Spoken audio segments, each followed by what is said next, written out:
سلامونه ملګرو، زموږ د نن ورځې موضوع ده د ښځې بر څنګه شرمګا تنګه شي او څه کول پکار دي چې ښځې شرمګا بیرته د اول په شان شي. ملګرو، پوره معلومات را سره په ویډیو کې وګورئ. د ویډیو کتو نه مخکې درته یادونه کوم که زموږ چینل مو نوي سبسکرایب کړئ نو زموږ چینل در سره سبسکرایب کړئ، خوا کې ورسره د ټلې نشان ووهئ چې داسې معلوماتي ویډیوګانې درته په اسانه دررسي. ملګرو، کله چې د ښځې د واده 4 یا 5 کاله وشي او بچي یې پیدا شي نو د ښځې شرمګا ډېره کولاو شي.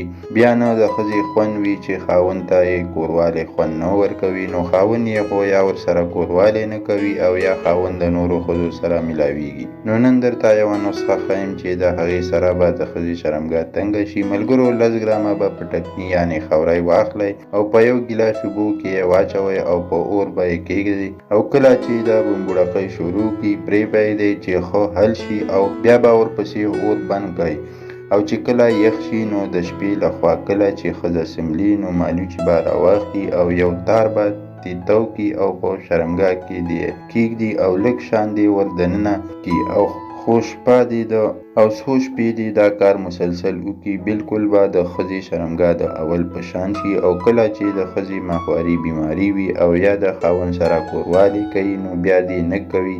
ملګرو، که ویډیو مې خوښه شوي نو لایک کړئ، شیر یې کړئ او چینل د سره سبسکرایب کړئ. مننه کوم چې ویډیو م را سره تر اخره پورې وکتله او د بلې ویډیو پورې د لوی الله په امان.